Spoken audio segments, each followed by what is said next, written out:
Hands up high. Don't be ashamed. Plenty of time for that later. Okay, a couple All right. of law cures. Legal adjacent. How many of you are actual game developers? All right. Some waving hands. Yeah, I saw a couple of A waivers. little bit in the back. Musicians. That's fine. Got Okay. some more waving. Artists, graphical artists. Wound up in the wrong panel or too embarrassed to leave. Well, thank you anyway. Any NFT collectors? Does it count if we were given one against our will? No, you're an innocent victim. Yes, it counts. Ah. I'll give it to someone. I really don't want it. Reasonable minds can disagree, I guess. That's how law works. All right. Can they though? Well, the second thing we have to do before we really get started is, like all good lawyers, we have some disclaimers. First things first, nothing we say here is legal advice.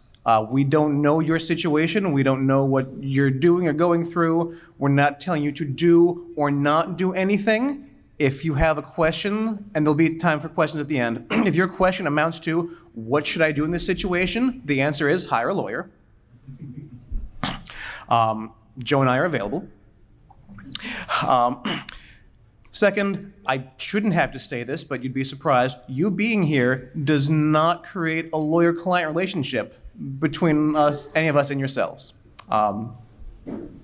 Again, most people understand that. There are cases out there. But we can have a friendly relationship regardless. Yeah. And again, available. But third, the usual, our opinions do not necessarily reflect the positions of our respective employers, especially, I don't know, Meredith, do you speak for your organization at this point? I will caveat when I don't. Let me put it that way. All right. And she can explain why I just said that in just a moment. Actually, it's 11:30 right now, so let's go ahead and introduce ourselves. Meredith, we've already kind of touched on you, so go ahead and who are you? Cool. What do you do? So my name is Meredith Rose. I'm Senior Policy Counsel at an organization called Public Knowledge. We are a consumer advocacy group here in DC that works on a whole panoply of tech issues. So everything from net neutrality to spectrum auctions to copyright to platform and content moderation stuff, you name it. If it's been in the tech press, we have probably worked on it at some point. Notably, we have not worked on NFTs, so I do not have an official institutional position on NFTs, though I have many personal opinions, which I will try to refrain from sharing too much at length. But I'm the head of our copyright and intellectual property portfolio, so that's where I spend most of my time, including things like streaming. All right, Joe, who are you and what do you do?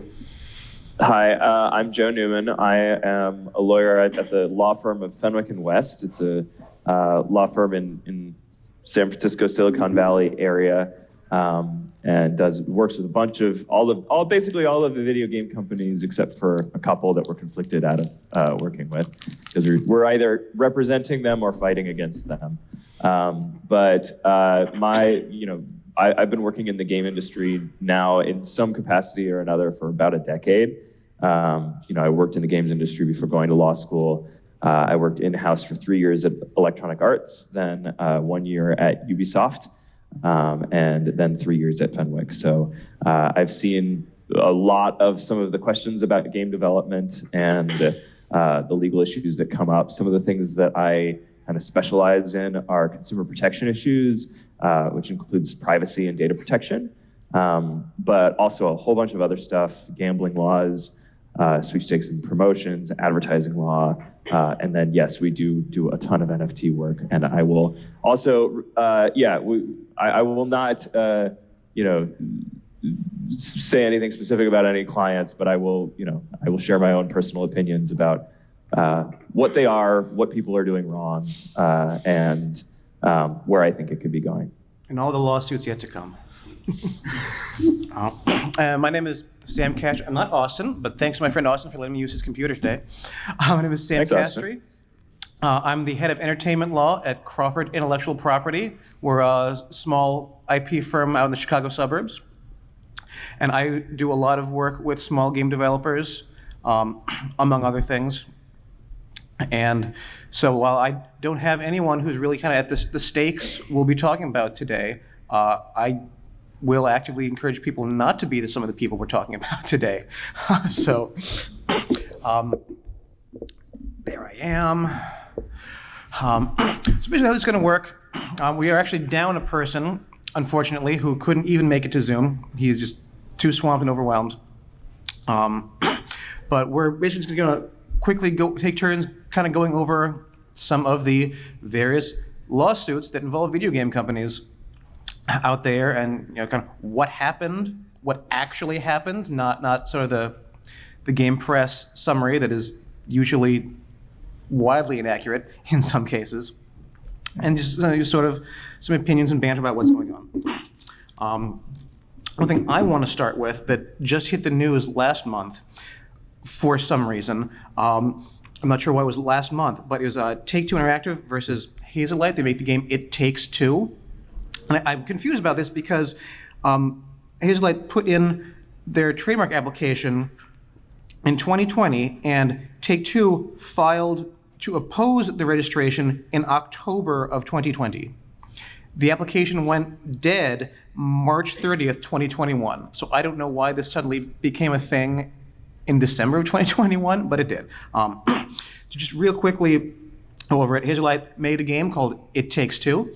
They put in a trademark application, and how that works, first, a trademark examiner gets to look at it and look through it. Is this okay? Which also includes, is this too confusingly similar to something else out there, whether earlier application or registered mark? And if not, they get the preliminary green light, and then it's up to the rest of the world for a 30-day period to file basically a mini lawsuit in the trademark office to say, I do have a problem with this, actually. And it's not give me money, it's not stop using the mark, it's just don't give this the benefits of federal trademark registration, the extra benefits. So wait, so actually, I don't want to cut you off, but Yeah. let's maybe back up a second. So Sure. let's talk about, do people in the audience understand kind of why we need to register trademarks, what even a trademark is? That's a good point. I think, yeah, let's, so Sam, do you want to explain, or do you want me to? Oh, go ahead. Okay, so, there's often a lot of confusion about the different types of intellectual property rights out there. So we've got copyrights, which are about protecting, creative or original works, fixed and intangible medium of expression, but the creative stuff. Yeah, the artistic stuff. You've got patents, which are for, quote unquote, useful stuff like, inventions, machines, new chemical compounds, whatever, or ways of making stuff. And then trademarks, which are really about protecting the value of a sort of a brand. And you guys feel free to jump in and correct me and add color. But the idea here is, yeah. So it's both about protecting like a company's brand and preventing the unfair competition of somebody else using your brand name and trying to pass off their products as yours. But it's also designed to prevent confusion by consumers. And so because there are an infinite number of potential business names or brand names or things associated with your brands. I mean, it doesn't have to just be a name. It can be anything from a logo or a catchphrase or a color or a smell. Nike swoosh. All of these things, yeah, potentially can be trademarked. And that's why we have the trademark office to determine sort of what people can own. Right? You don't want to own the word edge, for instance, but there are situations where you might be able to, Apple, that's certainly not necessarily like a word that Apple doesn't own the word Apple, but they do have the Apple brand, and they have certain trademark protections for their name and their brand when used to talk about computers. Yeah, it's important to note trademarks is whatever the mark is for certain goods and services. So Apple for computers is great because there's no connection between Apples and computers, except they spend a lot of money to make you think there is, to make that connection in your head. But Apple for like a fruit store, grocery store, not okay because it's just the generic word for the thing. But Apple Computers, it's not generic. There's no connection there outside of all the branding work they've done. So, and what we're looking for is similar marks for similar goods and services is basically the test for infringement. So, Take-Two said, no, we think It Takes Two is too close to Take-Two Interactive, and they didn't file a lawsuit. They just put in, asked for more time to look into filing that mini lawsuit at the trademark office, basically. And usually you do that so that you can then talk to the other side, negotiate, threaten, whatever you're going to do, work something out, so you don't have to go the full-on nuclear option of filing that lawsuit. And I'm sure Take-Two Interactive can totally handle that without any problem. But still, it's a lot of time, it's a lot of money, it's a lot of investment, especially in this case for not a lot of gain. Like, they can't get any money out of this. They could file a separate lawsuit for money, but yeah, and I think it's important just to flag for folks, kind of as we talk about these, like when we talk about different lawsuits, think about the relative like power of the parties involved. Copyright lawsuits, trademark lawsuits, I can speak mostly to copyright lawsuits, but patent and trademark, any kind of IP lawsuit are crazy expensive and long running and technical and difficult.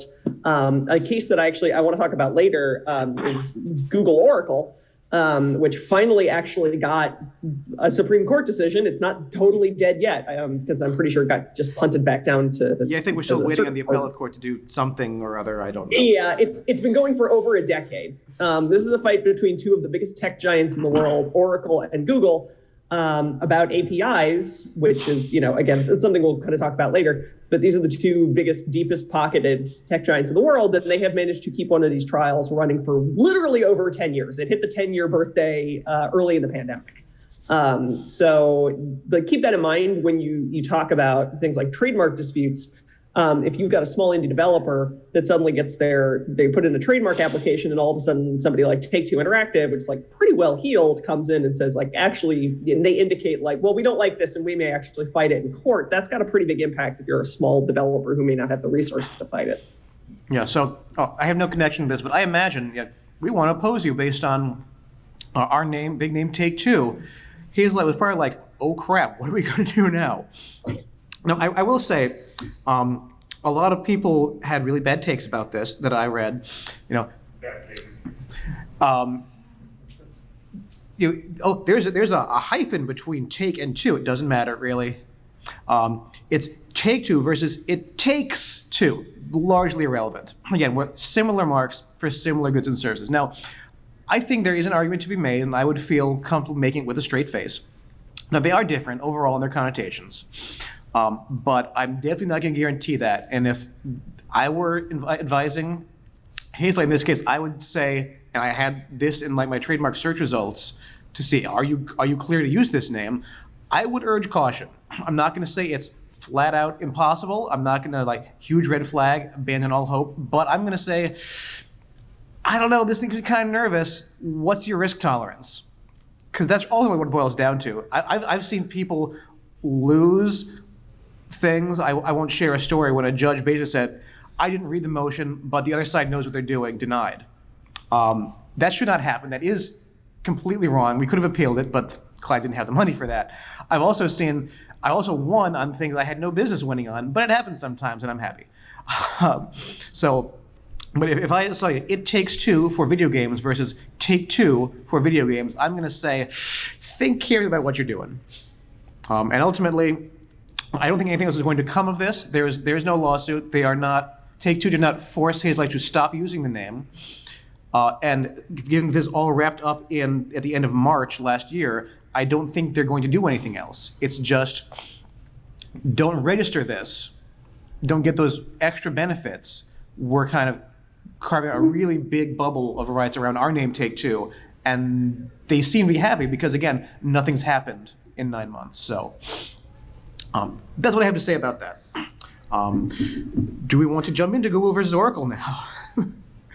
Meredith Perks. All right. Oh boy. Give us My a favorite. 2-minute rundown. Well, on- actually, before we leave that one, because I can't talk about specific cases because we may or may not be involved. But I am curious if we want to throw it back to the audience. Like, this is actually a fun exercise. Like, let's say you are representing, Hazelight. What are your best arguments? I'm curious if people, like, particularly the aspiring lawyers in the audience, like, I'd love to make this interactive. Like, all right, sure. yeah, what would you say? What are the, remember the point of trademark law is to protect, brands, and to, prevent customer confusion, but also, not to allow a company to get a monopoly on sort of everyday words. Like, I'm curious if anyone here is brave enough to want to try and make the arguments on either side. It's an ongoing lawsuit. We can all kind of speculate and throw things out there. All right, sure. I mean, clearly, like, one's a product, one's a publisher. Like, your average consumer is not going to look at a disc in a box and go, oh, this is representative of the other brand, at least in my opinion. So, saying one's a publisher, one's the product, the average consumer is probably not going to look at a game It Takes Two and think, oh, Take-Two Interactive, obviously. Yeah. Solid argument. I will say, in some sense, it doesn't matter. We're looking at what the. I don't have the registration in front of me. I'm sure Take-Two has something for video games. So we just kind of will need to, when we look at, especially for like oppositions and filing trademarks, it's what's listed there. On the other hand, it is consumer confusion, and what does the ordinary, reasonable consumer think? And I don't think that's necessarily a bad idea. Put aside, no one's going to confuse these. Take-Two is giant, and their name is everywhere, and everyone knows it. And this is something else. Well, the other question is, how do you define the reasonable consumer? This is getting down into the long territory. Yeah. What consumer are we talking about? Because if we're talking about people who are in this room or on the Zoom call, we're all gamers to some extent. We've all probably heard of Take-Two Interactive. If we're sending my grandmother-in-law to GameStop, she might be confused about if I said, oh, I really want a Take-Two game, and she gets me the wrong game for Christmas, she might be confused. And that's what a lot of these fights often kind of get into in some extent is like, who exactly is a reasonable consumer? Are we talking about a reasonable gamer consumer? Or are we talking about just a reasonable person off the street who, as much as we like to pretend that gamers are in fact the majority of the population, we are not, tragically. Or perhaps that's for the better, depending on how you feel. So it's how do you draw that line? Who exactly are we talking about? Yeah, that's a great point. Because, I mean, again, if the reasonable consumer is somebody in the MAGFest panels, like, we get it. Like, it's probably, we understand the difference between a publisher and it. But remember that the person buying the video game may not be the person playing it. And, as Meredith pointed out, like, the grandma who hey, I want this game by Take-Two, and if that's all that maybe she remembered and she went to the store and said, hey, I want the Take-Two game. You might get It Takes Two, right? They might point you to that game. So that's a great question. And the consumer confusion point, it's a really interesting one because that is where like why do these cases take so long? It's because of fights over things like that. It's, ways, that you can sort of change the rules and, change the standards to affect the outcome. And when you're doing trademark litigation, if you're representing the trademark owner, you want to get evidence of consumer confusion. So you're going to cherry pick. You're going to find the people who are most likely to be confused, and you're going to say that that's the reasonable consumer. And it goes the other way. And this is why often these things end up going to trial, because there's like a disagreement over who is the reasonable consumer. I see there's a question. I don't know if we want to take questions. Let's save the questions. I mean, we're still on our first case. I don't want to get too bogged down. Okay, fair enough. In this, we will have time for questions later. Well, it's relevant to what we were actually just talking All right, real quick question. just quick question is, does that mean that the relevant consumer also is like redefined as time goes by? Because 20, 30 years from now, everyone hears it. Oh dear, battery's running low. Okay. But yes, you're absolutely right. The reasonable consumer, it could change, and it might be different today. And Oh no, that didn't take long. Okay. Technical difficulties. I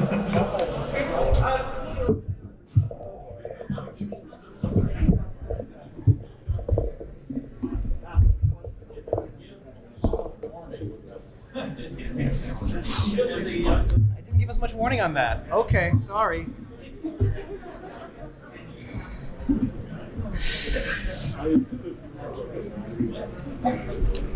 We can fix this. So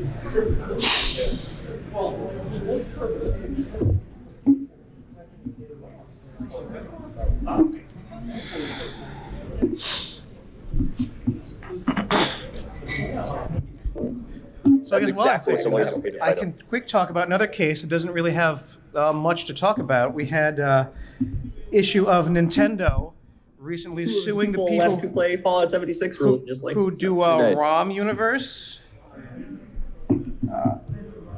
we back? We back? Oh, hold on. Are we there? We're here. Oh, okay, great. We're here. Hold on. The computer died, but I guess it just shut down a little bit, but not completely. All right, sorry. There's a big difference between mostly dead and all dead. there is. There we go. Yeah, I all of a sudden got Flesh wound. the warning. Oh, you're low on battery. Plug in, and then like 5 seconds later, it died. But now we're plugged in and we're all set. And Nice. Yay! Yay! All right, and suddenly you're yay! And suddenly I hear voices, and there's nothing on the screen. I haven't even logged in yet, but all right. I guess that's a good way to transition into Google versus Oracle. It's one way to change the subject.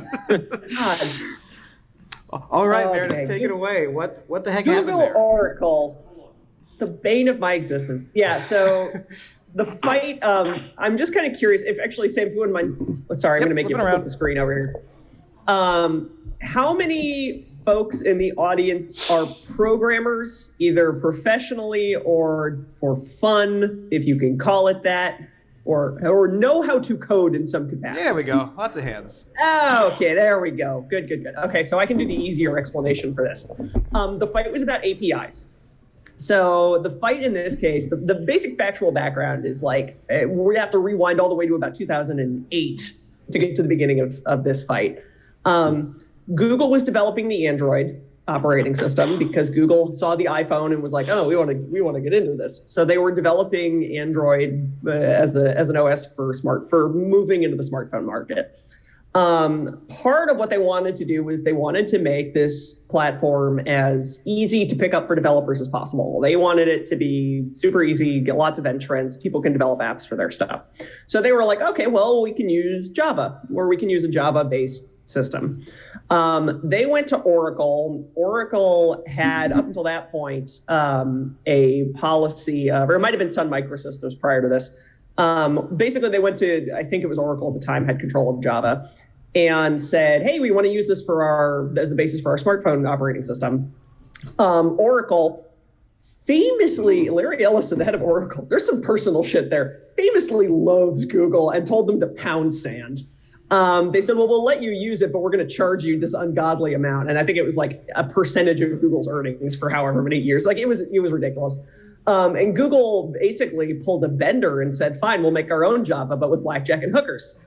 And so what they did was they copied not the implementing code. So for folks who are not programmers, and I will admit I am one of those people. I am not a programmer. What I know about programming, I have learned from this case more or less. But basically there's like sort of layers of code. So there's the implementing code and then there's the API. So the API is essentially a dictionary. It translates what you, the programmer, are trying to get the computer to do, and it then turns around and says to the computer in computer language, hey, this is what you need to do. and then the computer will execute it on the back end. So they didn't copy any of what's called the like execution of the implementing code, which is the stuff that is just resides in the computer. It's the computer talking to itself and actually executing the commands that you're given. What they did was they copied a whole bunch of command names that are used in Java, including the implementation structure. So if you programmed in Java, you'll do, I'm going to totally make this up because it's literally been 15 plus years since I last looked at a Java line. But they have a command line structure, which is, part one dot part two, and then like they'll sort of stack substrings on top of it, depending on how far in a library you want to get. So they copied that basic idea, and then they copied a bunch of the like command names. So it's things like multiply, and then a parentheses, and you send two variables off to the computer, and the computer then turns around and multiplies them and spits back a result. So they copied a lot of those names. Oracle got mad as hell about this and said, basically, you're stealing our copyrighted property, which are these command names that we use in the structure of our API. And so then this got into literally a decade-long legal battle, which is still ongoing, about, Google said, this isn't copyrightable. You're using multiply to tell a computer to do some multiplication on the back end. That doesn't seem like anything that's copyrightable. And to the extent that it is, that is absolutely a fair use. We literally wrote our own executing code on the end. The only thing we took from you was the command names. This was a gigantic legal slugfest. I cannot even speculate how many millions of dollars have been spent on this litigation so far. It got all the way to the Supreme Court, and the question was, software is protected by copyright. This is a thing which has its own whole wild backstory, which I can get into in a separate soapbox. But if you're using something like an API, how protected is that? Is it fair use to re-implement an API? Which is something programmers have been doing since the dawn of programming. It's something that people have been doing since the dawn of human communication, is re-implementing what amount to APIs. So I co-authored a brief at the Supreme Court about this, talking about how an API is basically sort of like a dictionary that translates what you, the human, want to say into something the computer can understand and then do and give you a result on. We have all kinds of stuff like this that has happened throughout the ages. We actually talked a lot about the Victorian language of flowers, if anybody's ever gotten down this rabbit hole, how people would use flowers. This is like a huge fad in Victorian times. They would use flowers to communicate secret messages to each other, and different kinds of flowers had different kinds of messages, and the arrangements had different kinds of meanings. And there were tons and tons of these floral dictionaries, and they were all actually relatively standardized. Everybody sort of agreed on what the meanings of these flowers were, but everybody published their own dictionary, which were largely copied from one another. That's re-implementing an API.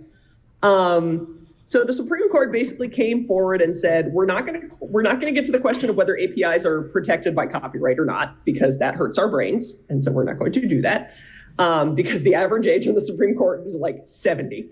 No, they were not going to deal with that. But they did get to the question of whether this particular case of re-implementing was fair use, and they said, actually, yeah, you could reasonably find that this is a fair use.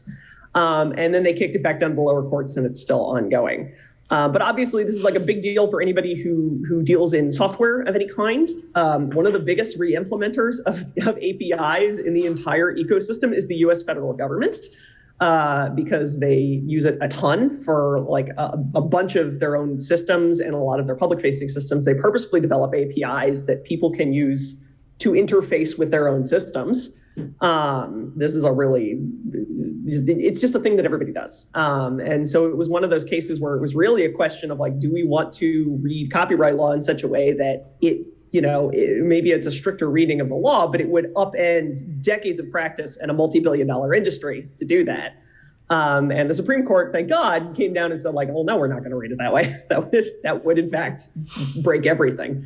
But it's an ongoing fight. They're still hashing it out. There's a whole lot of intermittent drama that happened in the lead up to it getting to the Supreme Court. This is the second attempt to get to the Supreme Court when it finally got through. And it's a gigantic mess. But it's a gigantic mess that was resolved in a way that was not as terrible as it could have been. So you are now still free to mostly re-implement APIs within reason. So go forth and do your thing, I guess, if you're a programmer. And I think what would it have meant? Yeah, I haven't followed this case anywhere near as closely as you, so I'm curious. So like, what would it have meant if the Supreme Court had come out the other way? What would have been the effect for me as a budding programmer, and I want to use an API? So you would have had to pay to license it, to re-implement an API. So if you were basically saying like, I'm going to take this API that looks like it's going to do approximately what I want to do, I'm going to make my own version of it. You would have to pay a license. You would have to approach, first off, this is permissions culture, which is getting injected where it doesn't exist right now. So you have to go to the person who currently controls the API and ask for permission. And then they would give you, they would say like, here's the bill. You'd have to write a check. So it would have a huge impact on basically programming software that is made available for free. So freeware would be hugely hit. It would deeply consolidate, and it's hard to feel sympathy because the two characters in this fight are Google and Oracle. Google, who is Google, and Oracle, who literally sponsors the Iron Man movies. Like, I will weep for neither of them. Having said that, this would even re-entrench concentration in the marketplace even farther. Like if you turned around and said to everybody who ever did a variant on a Java API, you need to go pay Larry Ellison for the privilege of re-implementing the Java API, that's an unbelievable sweep of the entire ecosystem. And it would also open the door to, one of Oracle's arguments was, your API looks a little too much like ours. Like that was kind of the crux of what they did, as they said, well, for one thing, we have like actual proof that you guys just they actually had proof, like emails from Android programmers saying we're going to use Java as the basis for what we're doing. But they also came in and said like, well, and even if they didn't crib it directly, their stuff looks a little too close to ours. And therefore, we think that in and of itself should not be allowable. So it would narrow basically we draw these huge boundaries around, well, if it looks a little too close to the Java API, then you might be legally liable for developing it. Right, substantially similar. Yeah, so it would be way too similar. But the question is, again, using the command name multiply and then sending off two variables, is that, and so does Java. Is that too close? Is that a copyright problem? Or is that like an obvious name for something, or does it matter because you're going to get dragged into court either way to have to answer that question? So it was a big deal. And again, the exact contours of how this is getting sussed out are still in the works because lower courts are still, the Supreme Court when the Supreme Court rules on something, 9 times out of 10, they're not actually ending the case. They have to kick it back to say like, well, here's the new set of standards that you should be thinking about when you do this. So they kick it back to a lower court, and that's what's going on right now. That's another thing I think people don't always understand. The Supreme Court, basically, how should we interpret this law? And half the time, they don't even bother with that, I think. But they say, all right, well, here's how the law should be understood. And most of the time, that means, all right, lower courts, here's the rule you should have used. Do it. Goodbye. and then it either goes to the appellate court or sometimes back to the trial court to do over again, and might result in, the trial court issues a new ruling that then gets appealed, and then we're up on, so sometimes these cases are, Google versus Oracle 2, 3, whatever. We just start adding numbers on, in common lawyer parlance, I guess, to how many, which number of going up to the Supreme Court are we on now? Google v. Oracle, the squeakle. Yeah. There's basically what this was. And this is, here's the... Google vs. Oracle 2, the search for more money. The Legend of Curly's Gold. Because Electric Boogaloo has been ruined as a sequel title now, so we have to get The Legend of Curly's Gold. So the sequence of events was basically like, there was this whole thing where because at one point there was a patent claim attached to it, it went through the federal circuit, which has jurisdiction only over patents, and the patent claim was like long gone. It was long gone, but if anybody ever sneezed in the direction of a patent claim, the federal circuit claims jurisdiction over it. And they did a thing, and they basically kicked it back. So there was a trial, federal circuit got it. Federal circuit said, well, you got to get it to a jury because there might be there's a fair use question, and like a jury's got to determine a fair use question. So like, you got to do this again. This was for the lawyers in the room and the lawyer adjacent, this was like a summary judgment question. And they're like, well, you can't do a summary judgment. You got to make sure it gets to, because this is a fair use is a question of fact for a jury. So they kick it back. It goes through the actual trial again. They get to a jury. Jury finds, yeah, actually, this is fair use. It goes back up to the federal circuit. The federal circuit says, no reasonable jury would ever find that there's a fair use here. We vacate the decision, which is not a thing they're supposed to do. Like, we take it back. No reasonable jury could ever see this. Why did you listen to us? We don't think this is right. And then that got appealed to the Supreme Court. And the Supreme Court is basically just like massaging its temples at the federal circuit, being like, why are you the way you are? Exactly. Which is a common refrain from the Supreme Court to the federal circuit. But yeah, it was this hugely juicy. Actually, if you ever are really interested in like listening to or reading live tweets, the records that were kept from the second trial where it actually went to a jury and they actually had this fair use fight, Sarah Jong, who used to write for the New York Times, was the best live tweeter of the entire thing. And I think she still has her threads archived, but it's pretty wild. Some of the things that were said on the stand. Anyway, it's like someone should make a Lifetime movie out of it. It would be very nerdy and have an audience of me. Yeah, we'll get Aaron Sorkin on it. All right. Joe, what do you have for us today?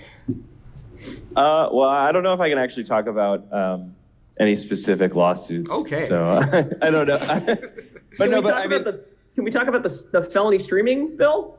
I feel like this is relevant to it's not a lawsuit specifically, but it's the new law about streaming that got jammed into the omnibus spending bill at the end of 2020 and caused quite a bit of a stir when it came through. That one slipped by me. Maybe that was the intent. So I will preface this with, I was one of the people who helped negotiate this law. I am a consumer advocate. And so my job was to be in that room to make sure that it did not go completely off the rails. What happened was basically, if you are a content company, a lot of major pirate streaming sites, like watchfifa4free.com. Like, we're not talking about like, oh, people on Twitch are doing things we don't like. We're talking about just pirate websites that all they do is stream illegal content and that's it. A lot of those are based in other countries. They are generally not based in the United States. There's a lot of like former Soviet bloc nations. They're overseas. It is really, really difficult to reach the folks running those websites. If you are a rights owner, it is super duper hard. You forget about it. You can't sue them in court. Like, they're just never going to show up. They're never going to answer. If you do get a judgment, good luck enforcing it in, Slovenia. No one's going to care. And if you are trying to go after them criminally, which a lot of these folks are, you make your case to the Slovenian authorities, and good luck getting the Slovenian authorities to give a shit, frankly, about going after these folks.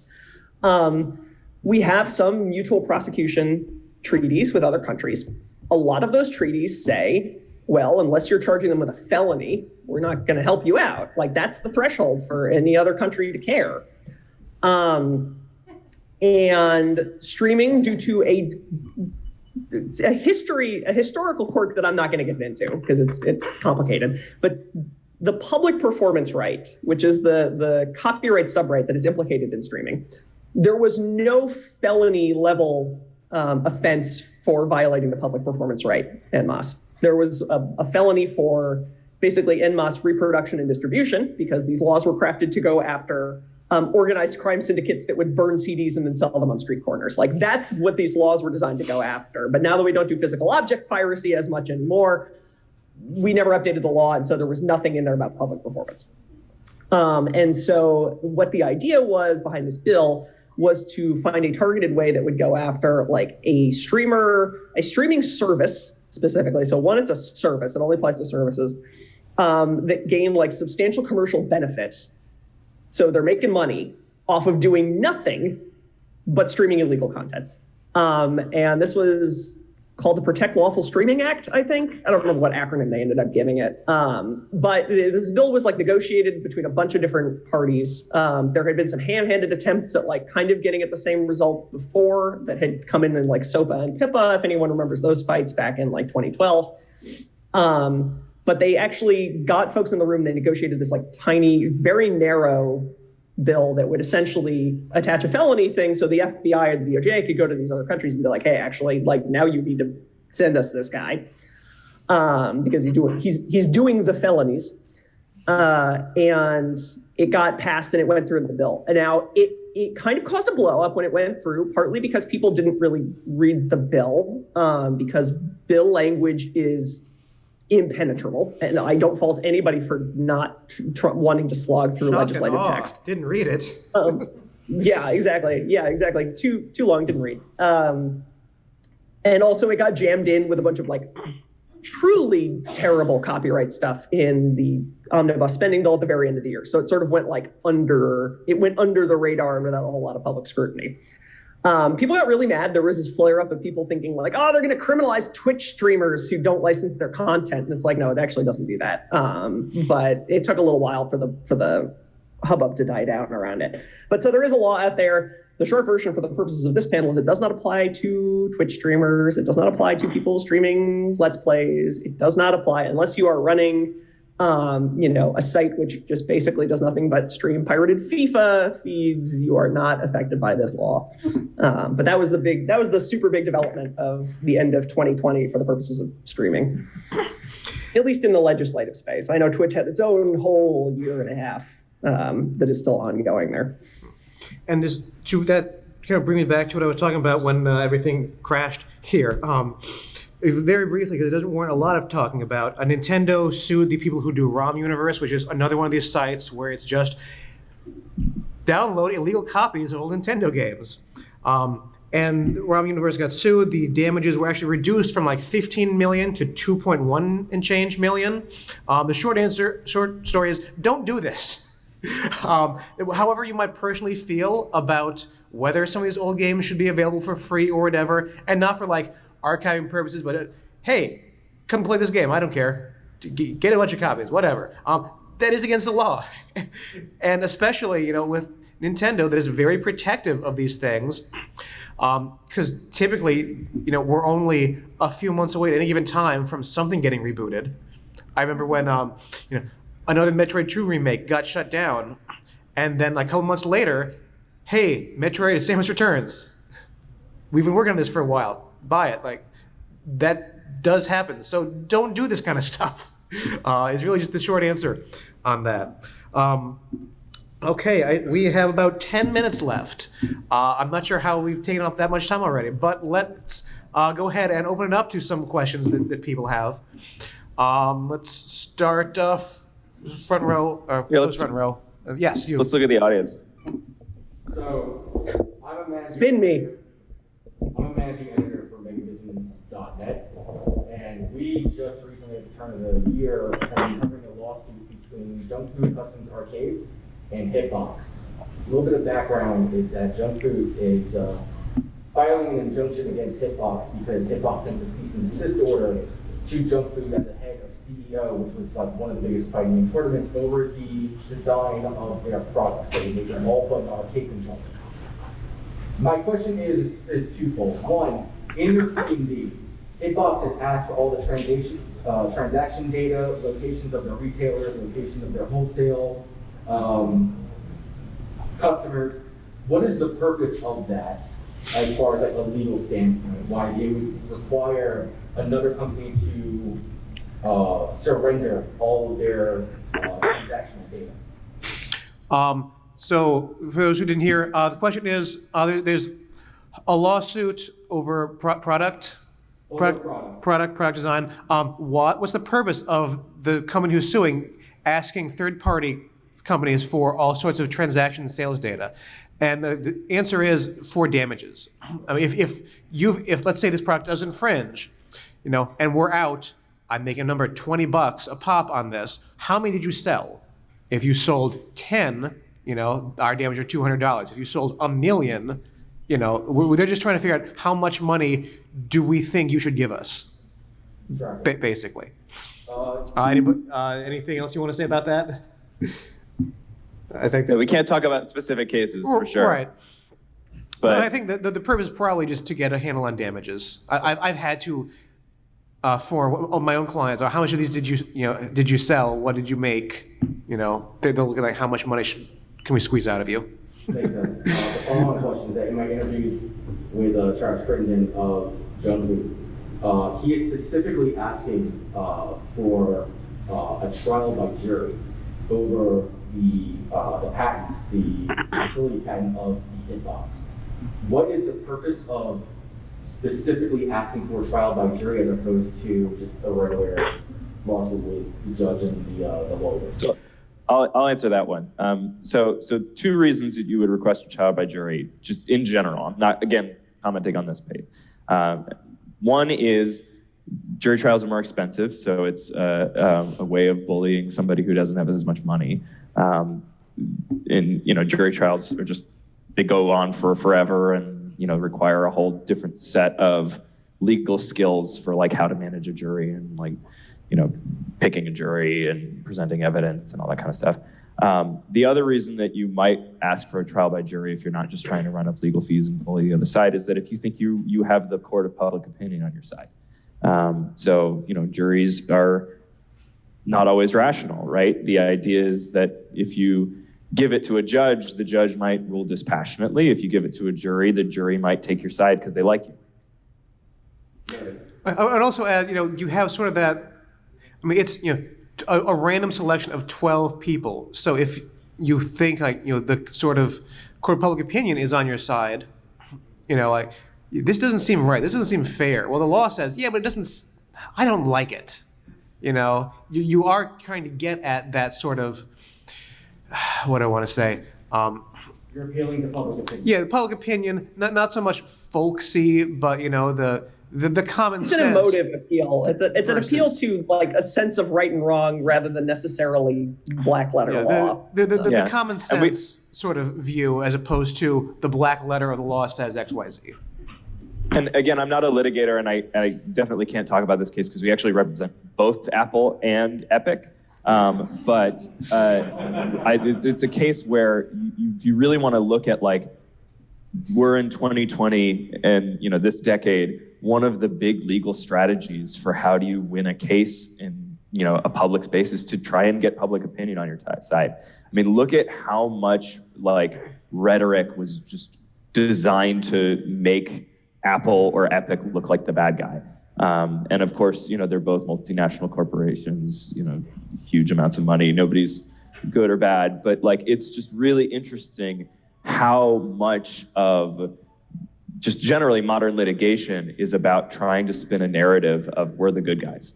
And that's not new. Like, that's been the case for lawyers forever, but like, trying to get, non-lawyers on your side is a very important strategy. And it's also, speaking as someone who spends a lot of time in policy and politics, that is also, the fear is if you don't look like the good guy, you might get regulated. Even if you win the case, that might be held up as an injustice, and then you might be facing down regulation. This is a big problem for social media right now. Every time they win a Section 230 lawsuit brought against them by someone, no matter sort of how meritorious or not, all of a sudden they look like the big bullies who can't be touched, and that ratchets up their problem. So it's sort of a lose-lose. And if maybe if you want the other guy regulated, you certainly want to spin that case in the media. So, you got to have to think this is not only to general public opinion, but it's also to legislators. They're halfway back over there, purple mask. Hi. First of all, cat lawyer background, love it. No notes. Second, I do international survey research, and a couple of years ago when GDPR hit, it was a day. So as lawyers, do you have any, you can obviously speak in more generic terms, when you had to deal with GDPR, was any, what were kind of some of the big headache moments that were, keeping you up at night about that? I just thought there might be some fun stories around that. Any fun stories about GDPR? Oh yeah, okay. All right, well, this is Joe's whole life, by the way. It's my whole life. So my experience at Ubisoft was I came in, I think 9 or 10 months before the GDPR was gonna happen. And I was there, one of me and the other people hired at the same time as me, there was 3 of us, and we were the only people, dedicated to privacy. And they're like, we don't have any privacy program, go. We have a privacy policy, go. GDPR is in 9 to 10 months. So that was my whole life.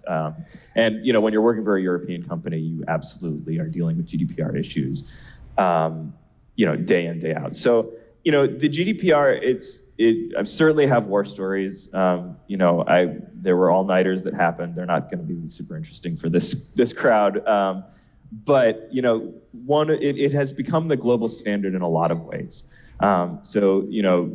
Partially because every company has a website, and unless you're sort of blocking Europeans from accessing it, you're technically probably collecting European data, personal data, even IP addresses.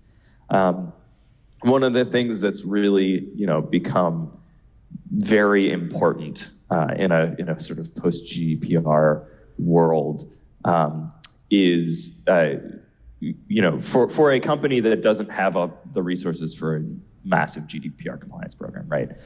Again, you can spend infinite dollars on getting the best privacy in the world, and you probably will still get in trouble if a regulator doesn't like you. But having a privacy policy that's clear and actually says what you're doing. It's one of those, when I work with a lot of startups now as part of my practice, and we very, very frequently are like, hey, we just need a privacy policy. Can you just give us one off the shelf?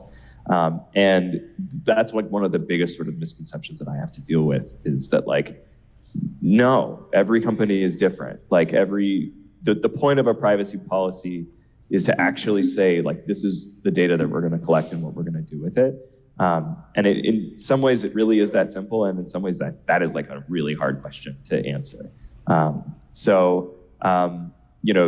GDPR has lots of sort of record keeping and, DPA requirements, and there's all this sort of magic language that you have to use. But the main takeaway that I don't think has really changed is when you're dealing with data, to really be thoughtful about the effect that it has on the end user. The regulators, including the Europeans, they have basically two types of cases that they bring. Cases against social media companies, regardless of what the social media company is doing. They're just, they're trying to move the law forward. And then cases against people who are doing things that are obviously wrong. The people who are doing things that are obviously wrong, it's duh. When you read the complaints and you read what they got caught doing, the FTC, goes after a company because they said in their privacy policy that we don't sell your data, and then they collected data and stole it. Obvious, oh, well, yeah, that was wrong. You shouldn't have done that. Those are the only, everyone else exists in this gray space in the middle where they're doing their best. They might have some paperwork, deficiencies. They may not have a record of processing. They may not have a DPO appointed. They may not have, data privacy impact assessments as required by the European Commission. But as long as you're collecting data and using it in a smart way and not doing things that you're obviously lying about or collecting data that you shouldn't be, generally that's where the world is now. Everybody was pretty terrified when the GDPR happened, but here we are. All right, I think we have time for one last question. Hand over there in the back. Section 230 a moment ago. I was wondering if you guys have any opinions on that, where it is right now and where it might go in the future. Any opinions on Section 230? Oh boy.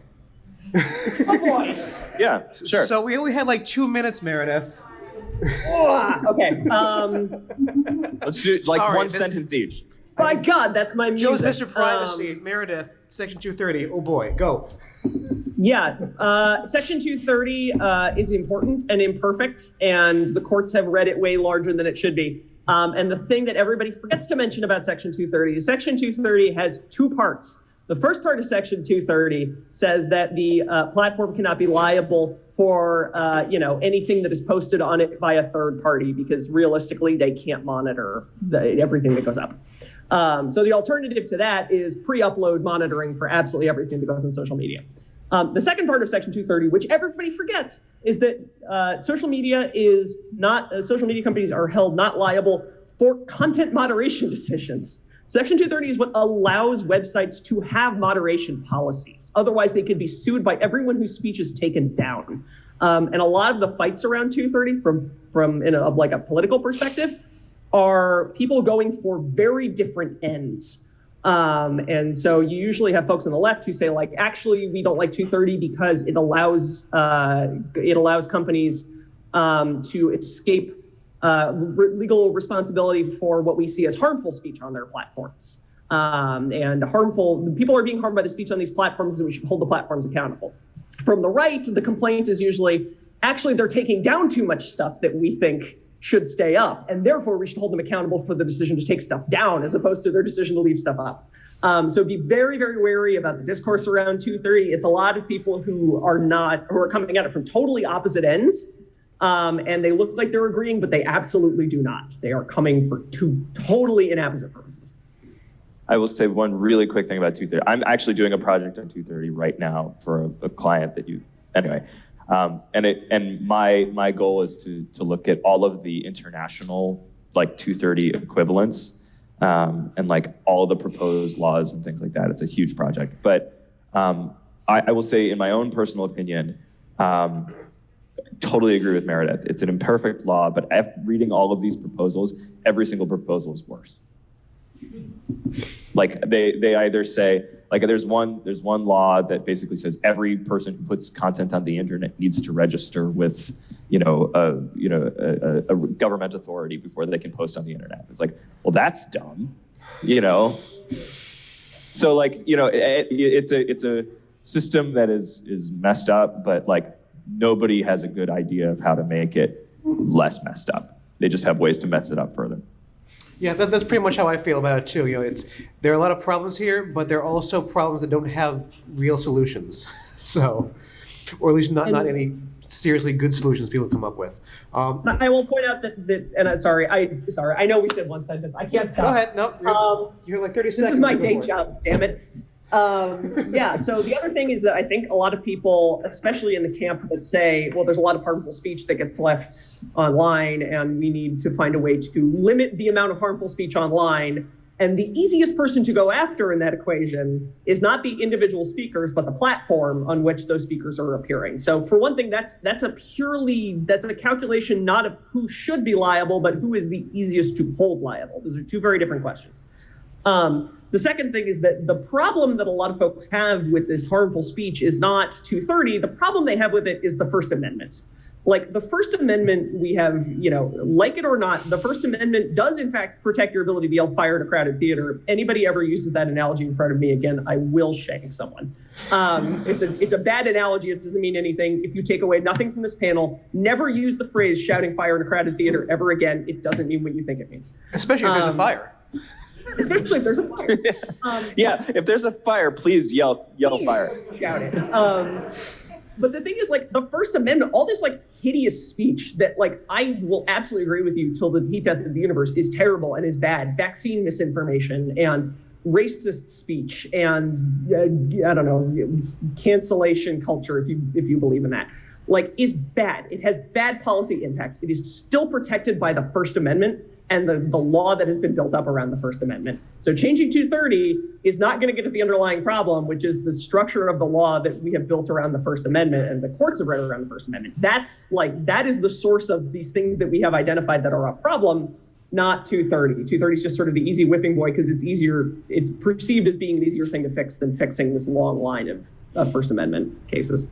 Yeah, I think that's actually a really, really, really good point. And I think, when we talk about like the incentives, I think there has been a change in the last like 2 to 3 years where, despite winning case after case under 230, social media platforms are being taken to task and people are just leaving. If the platform is perceived as toxic or if it is toxic. There was a good article like a couple months ago. It was like a speed running community where they just didn't have any moderation. And like they just let anybody post and it went to shit immediately. And so like the platforms are aligned. Like there needs to be some moderation that happens because otherwise the product just doesn't work. Like if you let trolls take over, they're going to take over and nobody's going to have a good time. The question is just really, like Meredith said, like what obligations, like how much are we going to hold the platform responsible for shitty troll users?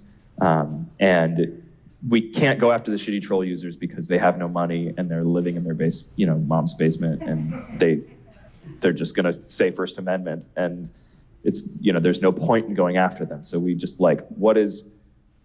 what can we really legally force a platform to do? And that's a really tough question, because we also want people to feel like empowered to create platforms and community organize and, give others, an opportunity to connect and amplify each other's thoughts. So it's a really tricky balance. There's a great question. Thank you for. And with that, we're going to have to wrap up here. I'll still be around if you have any other questions. I have nothing else to do. Thank you so much, Joe and Meredith, for doing this. And I hope we can I'll stick around on the Zoom if people want to. In the near future. But thank you again, and we'll talk soon. Bye-bye.